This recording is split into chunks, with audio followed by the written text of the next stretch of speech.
अंधकार में है। तो जब इस संसार में अंधकार है तो कलीसिया जो है यानी परमेश्वर के लोग जो एक ज्योति बनकर इस संसार में रहें। 17 अध्याय यूहन्ना में हमने पढ़ा था, संसार में होकर संसार के नहीं है। ये बहुत ही महत्वपूर्ण है प्रियो। We should really understand this. अगर चर्च आज संसार जैसी बातें कर रहा है, संसार जैसी विचारधारा रख रहा है, संसार के समान दिखता है, तो उसका कोई औचित्य नहीं है। आज आप देखिए हम में और उन दोनों में फर्क क्या है। What is the difference? इस बात को छोड़कर कि आप संडे को चर्च जाते हैं, वो लोग नहीं जाते हैं, और क्या डिफरेंस आप देखते हैं? और जब तक वो डिफरेंस संसार को पता नहीं लगेगा, हमारा अस्तित्व किसी काम का नहीं है। और यही बात परमेश्वर को दुखी करती थी कि तुम औरों के समान क्यों बिहेव करने लगे हो, तुम दूसरों के समान क्यों दिखते हो। तो हर चीजों को परमेश्वर ने अलग किया। तो सेपरेशन बहुत महत्वपूर्ण है, छोटी छोटी चीजों में सेपरेशन। और कल हम भजन संहिता 1 को पढ़ रहे थे, है ना। हमने देखा था वो धर्मी व्यक्ति कौन है, कहां कहां नहीं रुकता, कहां कहां नहीं बैठता, कहां कहां नहीं चलता, है ना। हम लोगों को इसके लिए बहुत परिश्रम करने की आवश्यकता है कि वी शुड बी डिस्टिंग्विश, अलग दिखाई दें। क्योंकि कलीसिया है ही एक्लेसिया, एक विशिष्ट उद्देश्य के लिए अलग किए हुए लोगों का समूह। चलिए, तो आज हम तीसरी वॉइस पढ़ेंगे, और वो तीसरी वॉइस है वॉइस ऑफ लेमेंटेशन, विलाप की आवाज, द वॉइस ऑफ लेमेंटेशन। और वो लंबा पैसेज है, 9 वचन से लेकर 19 वचन तक एक लेमेंटेशन है, एक विलाप है। राइट। अभी हम सबसे पहले अनीता सिस्टर आप पढ़िएगा। आज लीड करना था कविता को, लेकिन आपको मालूम है हम लोग उनके लिए प्रेयर कर रहे थे। कविता की मम्मी जो सिस्टर जस्सी हैं, वर्गीस अंकल आपको मालूम है ना, उनको हार्ट का एक वो डिस्चार्ज हो गए, घर पहुंच गए ना सर। हाँ, घर पहुंच गए। तो उनको आज डिस्चार्ज हो गई, और 2 स्टंट उनको डले हैं। आप उनके लिए प्रार्थना करना कि परमेश्वर उनको भली भांति और चंगाई दे सके। राइट। अनीता सिस्टर आप उस लंबे से पैसेज को पढ़ लीजिए, 9 वचन से लेकर 19 तक एक बार पढ़ लीजिए। उसके बाद हम लोग उसको समझने की कोशिश करेंगे, और जब पढ़ेंगे तो आपको अपने आप समझ में आ जाएगा कि ये किस बात की पीड़ा हो रही है, किस बात की रोना है, किस बात की चिल्लाहट है।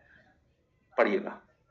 पृथ्वी के राजा जिन्होंने उसके साथ व्यभिचार और सुख विलास किया, जब उसके जलने का धुआं देखेंगे तो उसके लिए रोएंगे और छाती पीटेंगे। एक मिनट अनीता सिस्टर। 9 वचन को देखिएगा, वहां लिखा है पृथ्वी के राजा जिन्होंने उसके साथ व्यभिचार और सुख विलास किया।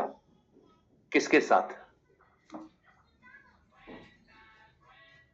किसके साथ बताइए? वो स्त्री के साथ, यानी इज़राइल, यरूशलेम के साथ। इज़राइल। लेकिन हाँ, इज़राइल जरूर बोल सकते हैं आप, लेकिन यहां पर खास तौर से इज़राइल नहीं है, वो राजाओं के साथ। और ये तो राजाओं तो लिखा है, जिन्होंने पृथ्वी के राजा विरोधी। यस अन्नमा सिस्टर, मसीह विरोधी। नो, अरे हम किसी खास, यस किसने बोला? बेबीलोन। स्वाति, हम बेबीलोन के बारे में पढ़ रहे हैं ना।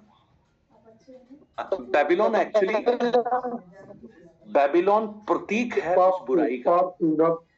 पाप से जो बलात् किया, मतलब वचन से दूर हटकर सब बुराई की पाप से।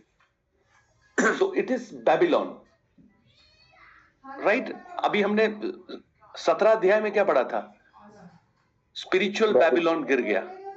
18 अध्याय में इकोनॉमिक बेबीलोन गिर गया, और 19वें अध्याय में जो उनकी सेना है बेबीलोन की, वो गिर गई। अभी आप शुरू से ही हमने देखा था ना। आप उसके दूसरे वचन को ही पढ़ेंगे, वहां लिखा है गिर गया बाबुल, गिर गया दुष्टात्मा निवास, अशुद्ध आत्मा का अड्डा।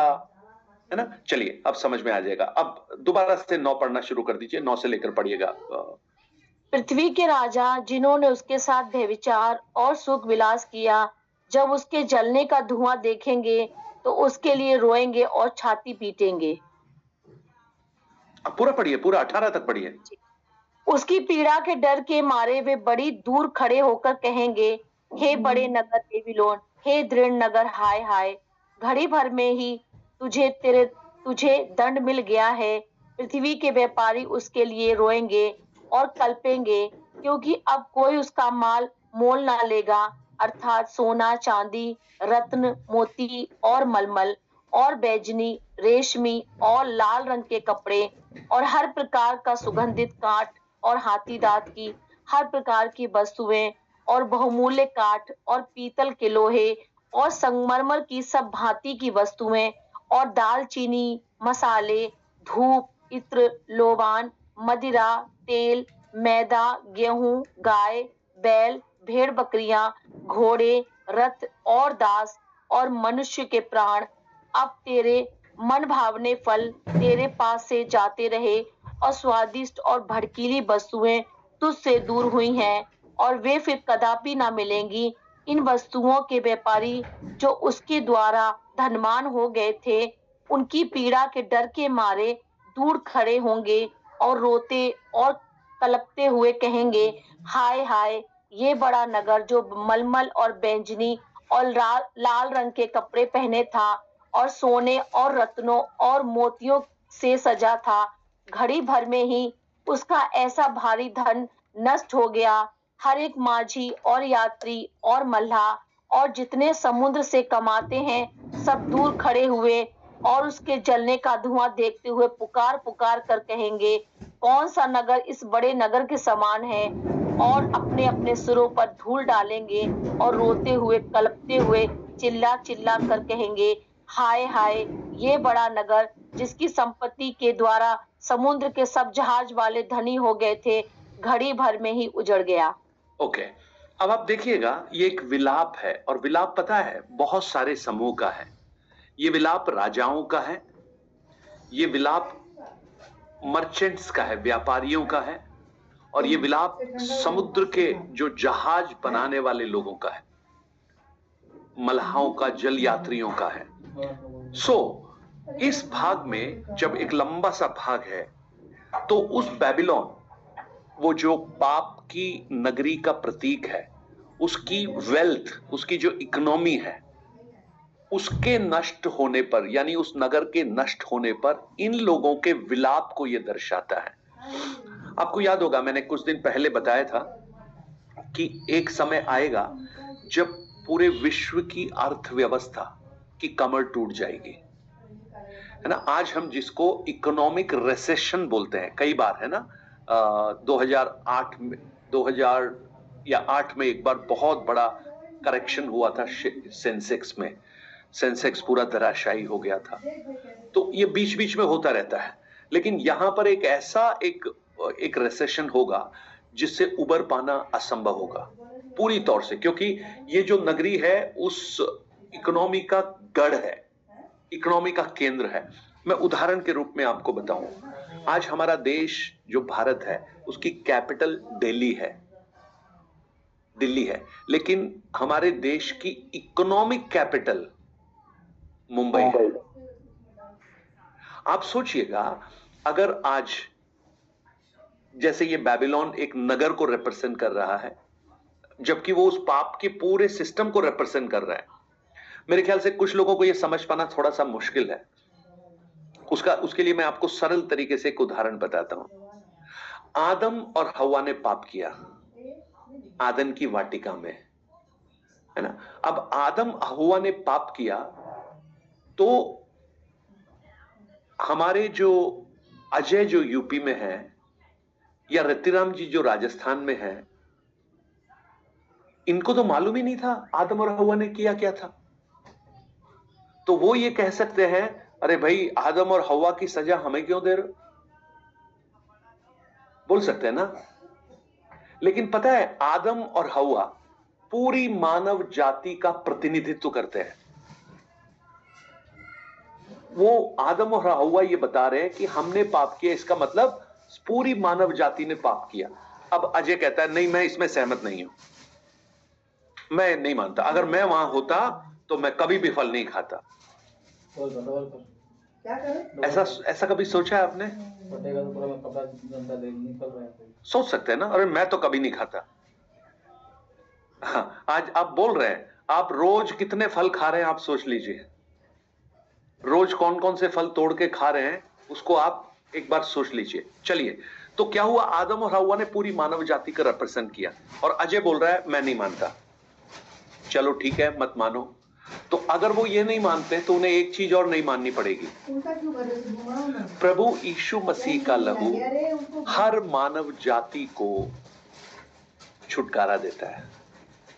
जैसे आदम और हव्वा के पाप पूरी मानव जाति में समा गए, उसी प्रकार मसीह यीशु का धर्म का एक कार्य, जो उनकी क्रूस पर मृत्यु, वो पूरी मानव जाति को धर्मी बना गई। तो अगर आदम और हव्वा के पापों में सहभागी हम बोले, हम उसमें सहभागी नहीं है, हम नहीं हो सकते क्योंकि हम तो करते ही नहीं वो, तो आप बताइए पहला आदम जो आदम था और अंतिम आदम जो मसीह यीशु था, उसका उद्धार की वो कार्य, उसमें आप कैसे सहभागी हो सकते हैं? समझ में आ रहा है ना? तो अगर मैं बेबीलोन को कह रहा हूं तो बेबीलोन क्या है? आप कहेंगे बेबीलोन, हम तो जयपुर में बैठे हैं, हम तो दिल्ली में बैठे हैं, हम तो अजमेर में, ब्यावर में बैठे हैं, हम तो हनुमानगढ़ में बैठे हैं, गंगानगर में बैठे हैं, तो हम कहां फंस गए उस बेबीलोन के चक्कर में? वही आप उस सिस्टम में हैं। बेबीलोन एक सिस्टम है, बेबीलोन एक व्यवस्था है जो पूरी मानव जाति के ऊपर प्रभावी है, और वो उत्पत्ति 11 अध्याय से शुरू हुई थी और वो चली आ रही है। इसलिए बेबीलोन को एक प्रतीक के रूप में देखा गया है, परमेश्वर के खिलाफ बलवा करने वाले, परमेश्वर के खिलाफ खड़ा होने वाला एक सिस्टम। किसी को कोई सवाल है तो अभी पूछिएगा प्लीज, अगर किसी को कोई डाउट है इसके बारे में। नो? क्लियर है ना? ऑल क्लियर तो नहीं हो रहा है ना? ऊपर से नहीं हो रहा भैया, समझ में आ रहा है ना? मैं आपको मतलब समझ, आप जब हम बेबीलोन की बात कर रहे हैं तो बेबीलोन इज एक्चुअली क्या है? बेबीलोन एक, हाँ अनीता सिस्टर कुछ बोल रहे हैं आप? मुझे तो एक नगर लगा था, लेकिन आज क्लियर हो गया। मैं इसलिए मुझे लगा कि मुझे एक बार बता देना चाहिए, ये नगर जरूर है, बेबीलोन एक नगर भी है, बेबीलोन एक नगर भी है, लेकिन बेबीलोन एक सिस्टम को दर्शाया जा रहा है। क्योंकि क्यों बार बार क्यों लिखा है? बेबीलोन ने क्या किया था? उसने मदिरा से सब राजाओं को, सब जाति को, सब भाषा के लोगों को मतवाला बना दिया था। पिछले अध्याय में हमने पढ़ा था, है ना? तो बेबीलोन क्या था? उत्पत्ति से शुरू हुआ और अभी प्रकाशित वाक्य तक। तो जैसे परमेश्वर का राज्य की स्थापना उत्पत्ति से शुरू हुई और प्रकाशित वाक्य तक कलीसिया चला आ रहा है ना, तो आप समझिए कलीसिया के काउंटरफिट के रूप में एक और सिस्टम चला आ रहा है जो अंधकार का साम्राज्य है। ये बिल्कुल आज हमारे भारतीय पॉलिटिक्स में पक्ष और विपक्ष आप सोच सकते हैं। एक वो पक्ष है जो राज्य कर रहा है और एक दूसरा पक्ष है जो विपक्ष में खड़ा है, राइट? तो यरूशलेम जो है वो किस बात को दर्शाता है? वो परमेश्वर के राज्य को दर्शाता है, और वो फिर अंत में कौन बन गई? कलीसिया, जिसको हम चर्च बोलते हैं। और बेबीलोन किसको दर्शाता है? जो उसके विपक्ष में खड़ा है। तो जो विपक्ष में खड़ा है वो समाप्त हो रहा है, और विपक्ष में कौन खड़ा है? शैतान। तो अब शैतान को प्रतीक के रूप में दिखाना तो पड़ेगा ना। शैतान है क्या? आप उसको अजगर बोल सकते हैं, आप उसको, है ना, इब्लिस बोल सकते हैं, आप उसको लूसीफर बोल सकते हैं, लेकिन वो शैतान भी तो एक आत्मा है। अब आत्मा को कार्य करने के लिए एक बॉडी की जरूरत है या नहीं है? एक शरीर की जरूरत है। तो उसने कुछ शरीर को, सबसे पहले निम्रोद को उसने कब्जे में कर लिया, वो परमेश्वर के खिलाफ बलवा करने लगा और वहीं से परमेश्वर के विरुद्ध एक संगठित, एक क्या बोल सकते हैं, एक आंदोलन शुरू हुआ। और वो बढ़ते बढ़ते बढ़ते आज बेबीलोन एक विश्वव्यापी एक सिस्टम बन गया जो परमेश्वर का विरोध करती है। और सबसे पहले उसने क्या किया, आत्मिक रूप से लोगों को अधोपतन में लिया। 17 अध्याय पूरा उसी के बारे में था। गलत आराधना, आपने पढ़ा था ना, वो जो स्त्री थी पशु के ऊपर बैठी थी और पशु और उस 10 राजाओं ने क्या कर दिया, उसको त्याग दिया, उसको छोड़ दिया। एक बार 17 अध्याय एक वचन पढ़ेंगे तो आपको समझ में आ जाएगा। 17 अध्याय एक बार निकाल लीजिए। और कौन सा वचन है, 10 वचन है क्या उसका, जहां पर लिखा है स्त्री उस पशु पर बैठी थी। कोई भी जिसको भी मिलता है वो फटाफट पढ़ लीजिए।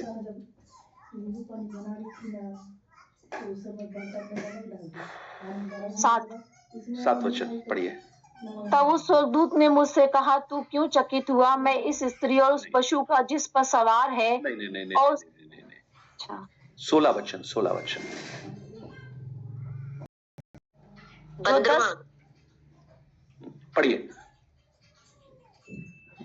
और जो 10 सींग तूने देखे वे और पशु उस वेश्या से बैर रखेंगे और उसे लाचार और नंगा कर देंगे और उसका मांस खा जाएंगे और उसे आग में जला देंगे।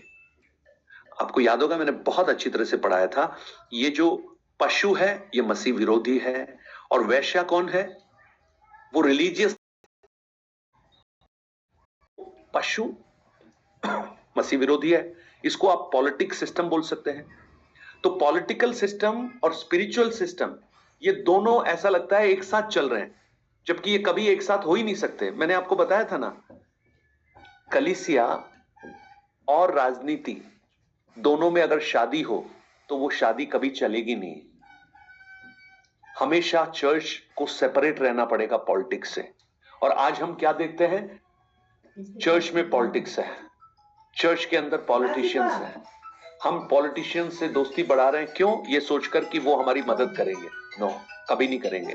वो अपने फायदे के लिए कलीसिया को इस्तेमाल करेंगे और हम सोच रहे हैं कि हम उनका इस्तेमाल कर रहे हैं। नो, अब देखिए उस सिस्टम, वहां पर 16 वचन में यही लिखा है, वो 10 सींग जो 10 राजा थे और पशु जो मसीह विरोधी था, उसने क्या किया, उस वेश्या से, यानी वेश्या मतलब उस स्पिरिचुअल, उससे वैर रखने लगे, उसको गिरा दिया।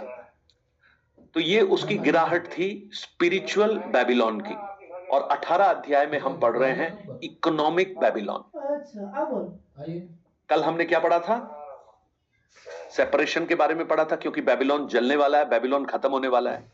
उससे पहले हमने उसके बर्बादी की एक आवाज हमने सुनी थी। और इन सबके बीच में आप देखिएगा, जब भी परमेश्वर अपना न्याय प्रकट कर रहा है, पहले वो चेतावनी देता है। इतना होने के बाद भी वो चेतावनी फिर भी दे रहा है, निकल आओ उनमें से बाहर। राइट? सो चलिए अभी हम नहीं तो बहुत ज्यादा अंदर चले जाएंगे। अब आप देखिए 9 वचन को जब पढ़ेंगे तो वहां क्या दिखाई दे रहा है, और पृथ्वी के राजा जिन्होंने उसके साथ व्यभिचार और सुख विलास किया, जब उसके जलने का धुआं देखेंगे तो उसके लिए रोएंगे। किसके लिए? बेबीलोन के लिए। और छाती पीटेंगे। पर 10 वचन में एक खास बात लिखी है, और उस पीड़ा के और डर के मारे दूर खड़े होकर कहेंगे, हे बड़े बाबुल, बाबुल, हे दृढ़ नगर, हाय हाय, घड़ी ही भर में तुझे दंड मिल गया है। अब आप सोचिए, इतना बड़ा नगर, मतलब इतना बड़ा नगर, ये इतना बड़ा सिस्टम, उसको घड़ी भर में खत्म करना, ये घड़ी भर में खत्म, और ये जलने का धुआं, ये जो 2-3 बातें जो है ना, जो लिखी है, और 10 वचन में लिखा है, पीड़ा के डर के मारे दूर खड़े होकर कहेंगे। ये पता है, कुछ लोग इस बात को मानते हैं कि ये जो समय होगा ना, ये कुछ ऐसा होगा जहां पर वो जो बेबीलोन, जो नगर, लिटरल नगर है, न्यूक्लियर वेपन्स के द्वारा समाप्त किया जाएगा। क्यों? उसका कारण क्या है? घड़ी भर में तुझे दंड मिल गया, नंबर 1। दूसरा, जलने का धुआं। अब बता, जलने का धुआं किसी न्यूक्लियर वेपन से हो सकता है। और दूसरा देखिए, एक और बात, दूर खड़े होकर कहेंगे, पास नहीं जाएंगे। क्योंकि पास नहीं जाने का कारण क्या है? एक, उसकी आग की सामर्थ्य और उसका जो स्मोक, ये इतना भयंकर होगा कि लोग उसके नजदीक भी नहीं जा पाएंगे, दूर खड़े होकर उसके विलाप को, उसके पतन को देख रहे होंगे। आपको मैं समझा पा रहा हूं? So it may cause some nuclear attacks, जहां पर यह नगर पूरी तौर से नष्ट हो जाएगा। राजा लोग दुखी हैं इस बात से। 11 वचन में देखिए, व्यापारी लोग इससे दुखी हैं। और उसके बाद एक और ग्रुप है जो बहुत दुखी हैं। वो कौन है? समुद्र में यात्रा करने वाले जल यात्री, मांझी और मल्लाह, जितने समुद्र से कमाते थे, ये सब दुखी हैं और ये सब विलाप कर रहे हैं, ये सब रो रहे हैं। किसके लिए? बेबीलोन के नाश होने पर। तो इसी बात को हम समझने की कोशिश कर रहे हैं। एंशियंट सिटी है बेबीलोन, बहुत पुराना सिटी है ना, एक नगर भी है बेबीलोन। जैसे अनीता सिस्टर ने कहा, हम सोचते थे ये नगर है, ये वास्तव में एक नगर है, लेकिन साथ ही साथ ये एक सिस्टम को भी दर्शा रहा है। और ये वो नगर है जो इकोनॉमिकली बहुत स्ट्रांग है। मैंने बेबीलोन को एक नगर के साथ तुलना की थी। मैंने कहा था ये बेबीलोन है, ये किसको रिप्रेजेंट कर रहा है? कोई बताएगा? 7 पहाड़ियों पर स्थित रोम को, रोम। यस, रोम। क्योंकि रोम उस समय की औद्योगिक नगरी है। रोमन एम्परर इस समय, यूहन्ना के समय में रोमन एम्परर है, और रोम उसको रिप्रेजेंट कर रहा है। जैसे आज न्यूयॉर्क अगर कहें वर्ल्ड की जो इकोनॉमिक नगरी है, उसी तरह से रोम उस समय की इकोनॉमिक नगरी थी। वहां पर बहुत इंपोर्ट एक्सपोर्ट होता था, जहाज वहां पर आते थे, और वो इतना संपन्न था कि उसकी कमोडिटीज के बारे में बड़ा अच्छे से वर्णन किया गया है। अगर आप 12, 13 और 16 वचन को पढ़ेंगे तो वह उस नगर की कुछ बातें, सोना, चांदी, रत्न, मोती, मलमल, बैंजनी, रेशमी, यानी जो महंगी कमोडिटीज हैं, उसके बारे में वर्णन किया गया है। अब ये सब नष्ट हो जाएंगे। अब आप सोचिएगा, अभी मैं जयपुर का उदाहरण दूं। जयपुर में जौहरी बाजार एक सड़क है। जौहरी बाजार से समझ में आता है कि वहां पर जौहरी लोग हैं। अब मान लीजिए जौहरी बाजार में बाढ़ आ जाए या जौहरी बाजार में आग लग जाए बुरी तरह से, तो सबसे ज्यादा दुखी कौन होंगे? बताइए। वहां के जौहरी। वहां के जौहरी क्यों दुखी क्यों होंगे भाई? अच्छा, उनका दुख क्या होगा? वो इस बात से दुखी होंगे क्या, अरे जयपुर का जौहरी बाजार जल रहा है, या इस बात से दुखी होंगे कि उनका सामान जल रहा है? उनका सामान जल रहा है ना, उनका सामान जल रहा है। और अगर मान लीजिए वो जौहरी बाजार के साथ में पूरा जयपुर ही नाश हो रहा है, तो ये जौहरी और ये लोग जो दूर खड़े होकर चिल्ला चिल्ला कर रो रहे हैं, ये क्या बोल रहे होंगे? क्या सोच रहे होंगे? हमारा सामान भी चला गया और जो बचा हुआ है उसको खरीदने वाला भी कोई नहीं है। अब खरीदेगा कौन? खत्म ही हो गया सब कुछ। सो आप देखिएगा, जब इस भाग को आप पढ़ेंगे, 11 वचन एक बार पढ़िए। और पृथ्वी के व्यापारी उसके लिए रोएंगे और कल्पेंगे, क्योंकि अब कोई उनका माल मोल नहीं लेगा। है ना। 16 वचन, उसका 9 वचन तो अभी हमने पढ़ी लिया था। 9 वचन में तो पढ़ी लिया कि कौन? राजा लोग। राजा लोग क्यों चिल्ला रहे हैं? क्योंकि उन्होंने बहुत सुख विलास से जीवन बिताया था, और सुख विलास के लिए क्या क्या चीजें थी उसके बारे में पूरा लिखा हुआ है। रोम ने बहुत लग्जरी एक लाइफस्टाइल था वहां पर। ये जो चीजें हैं ना, सोना, चांदी, और यहां अधिकतर चीजें जो लिखी हैं वो मनुष्य की मूलभूत आवश्यकताओं की चीजें नहीं है, वो मनुष्य की लग्जरी आइटम्स हैं। चाहे वो बैंजनी वस्त्र हो, मलमल हो, किरजमी कपड़े हो, हाथी दांत के सामान हो, बहुमूल्य काठ, पीतल, लोहे, संगमरमर के पात्र हो, ये सब क्या है?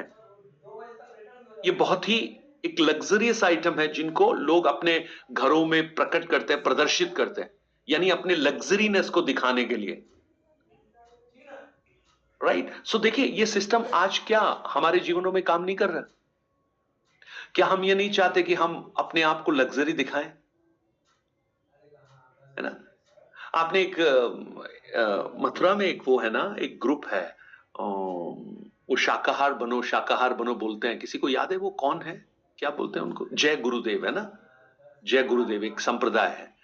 वो लोग पता है कपड़े नहीं पहनते, वो लोग क्या कहते हैं, वो बोरे का वस्त्र पहनते हैं। देखा आपने उनको? बोरा। पता है क्यों? वो क्यों पहनते हैं? वो ये कहते हैं कि हम इस संसार की चकाचौंध से दूर रहते हैं, हमको बोरे का वस्त्र पहनना ही काफी है। क्योंकि वस्त्र की आवश्यकता इसलिए है क्योंकि शरीर की नग्नता को ढांपा जाए। ठीक है? अब उसके लिए कॉटन भी हो सकता है, उसके लिए खादी भी हो सकता है। लेकिन अगर मैं कहूं नहीं, मैं तो रेशम ही पहनकर बाहर निकलूंगा, तो वो उसका उद्देश्य कुछ और है। उसका उद्देश्य हमारे शरीर की मूलभूत आवश्यकता नहीं, परंतु एक बहुत बड़ा दिखावा है। तो आज आप देख लीजिएगा, आज इस संसार में ये बहुत बड़ी एक चीज बन गई है। अगर आपके पास पैसा नहीं भी है तो आप क्या करेंगे? लोन लेकर, लोन, ये लोन वगैरह क्या है? ये कार के लिए लोन। अब तो क्या चीज नहीं मिलती है लोन पे? आप किसी भी चीज को लोन पे ले सकते हैं। लोन पे लेने का मतलब क्या है? भाई मेरे पास पैसा नहीं है, लेकिन फिर भी मैं उनके समान गाड़ी चलाना चाहता हूं। क्यों? आपके पास पैसा नहीं है तो क्यों गाड़ी चलाना चाहते हो? क्योंकि दूसरे सब लोग गाड़ी में यात्रा कर रहे हैं, इसलिए मुझे भी ऐसा लगता है मैं अगर गाड़ी में यात्रा नहीं करूंगा तो लोग मेरे बारे में कहेंगे ये बहुत गरीब आदमी है। सो ये एक क्या है? प्रेशर है। ये एक सिस्टम है जिसमें हम लोग फंस गए हैं। आप शॉप पे जाइएगा कुछ खरीदने के लिए, कपड़ा लेने के लिए। अभी स्वाति मान लो जा रही है, उसको ब्लू कलर पसंद है, स्वाति को वो ब्लू कलर ही देख रही है, लेकिन वहां पर जो दुकान वाला है वो उसको येलो दिखा रहा है।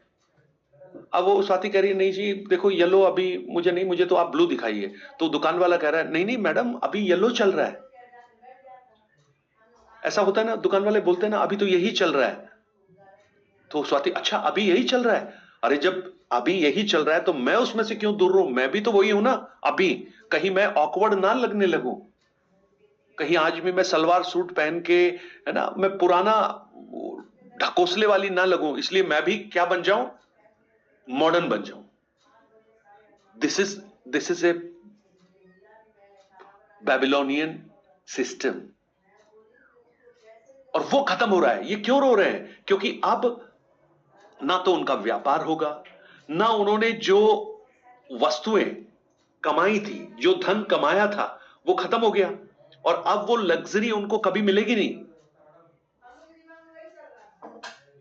अब वो जितना भी जो आकर्षण की चीजें थी वो सब खत्म हो गई, क्योंकि सब कुछ वहां पर खत्म हो गया। समुद्र खत्म, समुद्र तो वैसे भी खत्म हो गया था पहले, अभी नगर खत्म हो गया तो सारे जहाज खत्म। आप सोचिएगा, आज मैं जिस शहर में रहता हूं जयपुर में, अगर जयपुर में 10 दिन तक कोई भी ट्रक अगर नहीं आए तो मैं आपको कहूं आज टमाटर 100 रुपए किलो है, वो 500 रुपए किलो भी नहीं मिलेंगे। क्योंकि जितने भी टमाटर आ रहे हैं वो जयपुर में पैदा ही नहीं होते हैं, वो जयपुर के बाहर से पैदा होके वो ट्रकों में भरकर आते हैं। ये सब शहरों की हालत यही है। आप सोचिए अगर उस रोम में जहाज खत्म हो गए, सबसे बड़ा माध्यम था जहाज जिससे समुद्र के मार्ग से सामान लाया जाता था, अगर वही खत्म हो गया तो वो तो स्टार्विंग में आ जाएंगे, वो तो फूड के बिना खत्म हो जाएंगे, उनको खाने के लिए कुछ नहीं मिलेगा। सो व्यापारी खत्म, राजा लोग खत्म, अब क्या उनका बचा? राज ही नहीं बचा उनका। और जितने भी जो ऑपरेटर्स हैं, चाहे वो ट्रक हो, बस हो, जहाज हो, आज की भाषा में कहें, उन लोगों का सब कुछ खत्म।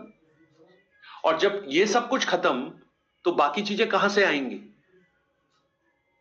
जब पैसा ही नहीं होगा, इकोनॉमी नहीं होगा तो अब पान सिंह जी हमारे बड़ा अच्छा पेंटिंग करते हैं, बहुत बढ़िया। तो जब पैसा ही नहीं है तो लोग पेंटिंग के लिए कौन किसको बुलाएंगे भाई? अब जरूरत ही नहीं है, अब है ही नहीं, कुछ भी नहीं है, जैसा है वैसे ही। ये पता है, ये एक ऐसा विलाप का गीत है जो लोग कर रहे हैं। लेकिन इसके बीच में एक खास बात देखिए, 13 वचन एक बार पढ़िएगा, 13 वचन 13। और दालचीनी, मसाले, धूप, इत्र, लोबान, मदिरा, तेल, मैदा, गेहूं, गाय बैल, भेड़ बकरियां, घोड़े रथ और दास और मनुष्य के प्राण। दास और मनुष्य के प्राण। चलिए, यहां पर ये जितनी भी चीजें दिखाई दे रही हैं, गाय बैल भेड़ बकरियां, ये सब ठीक है। दास और मनुष्य के प्राण। आपको मालूम है ना, रोम जो था उसमें स्लेवरी सिस्टम था, है ना। जब मैंने प्रेरितों की पुस्तक जब पढ़ाई थी तो मैंने आपको बताया था। किसी को याद है रोम में उस समय कितने स्लेव हुआ करते थे? किसी को अगर याद आ रहा है तो बताइए।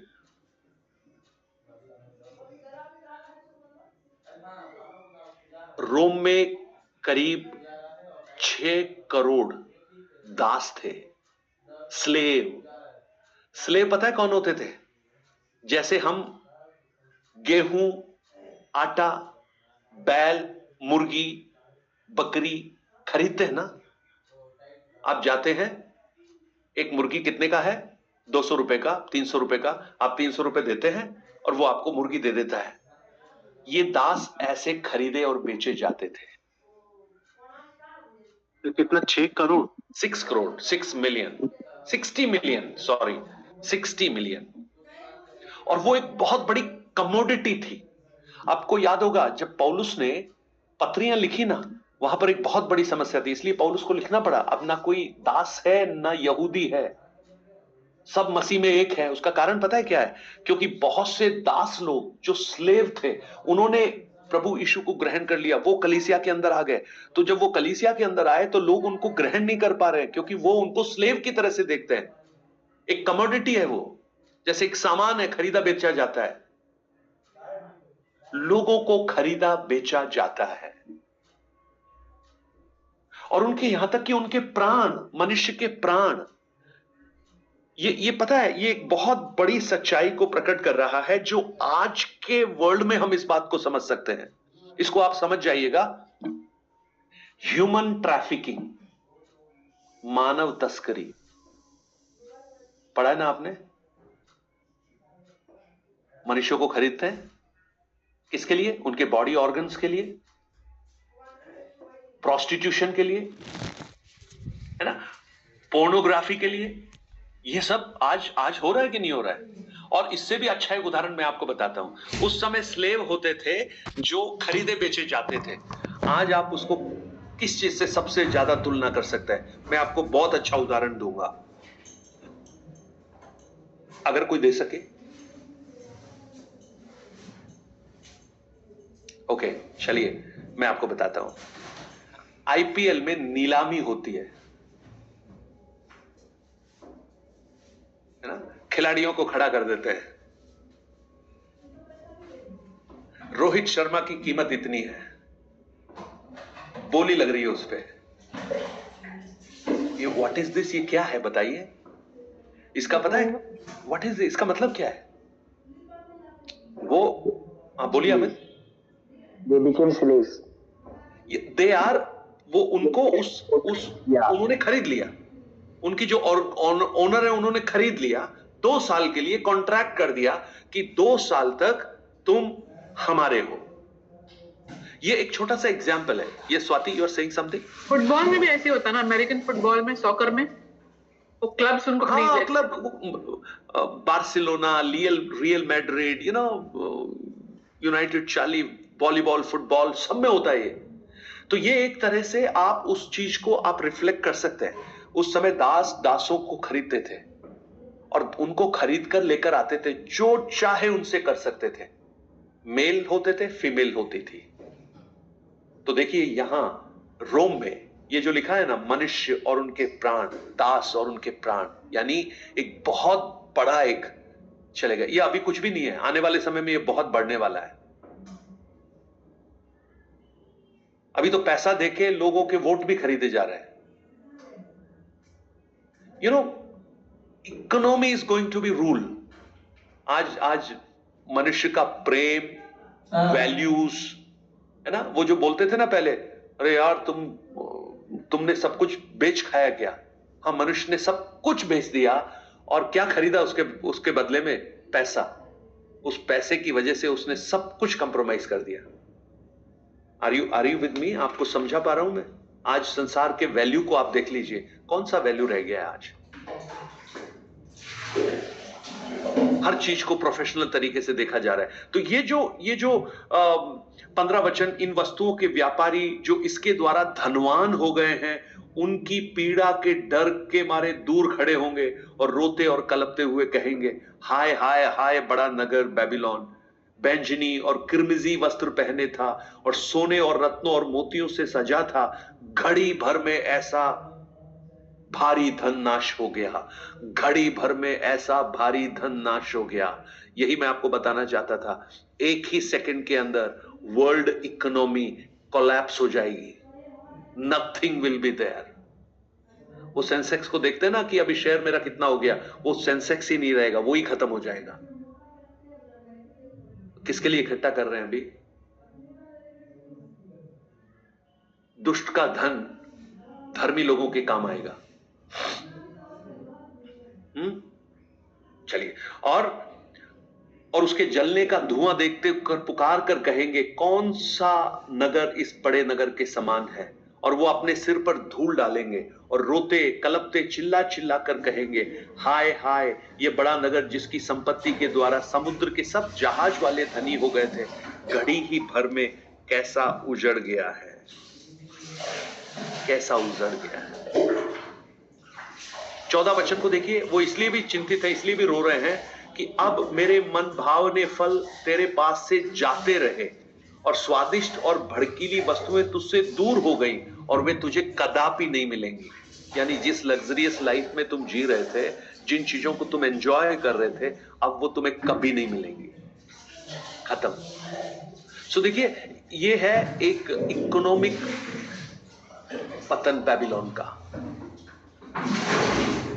व्यापार, राजाओं का अधिकार, सारे जो यातायात, सब कुछ खत्म, राइट। और अभी जो लास्ट जो वॉइस है वो क्या है? लास्ट वॉइस अच्छी वॉइस है। 20 वचन एक बार पढ़ लीजिए तो समझ में आएगा क्या है। सेलिब्रेट आपने लिखा है, सेलिब्रेट।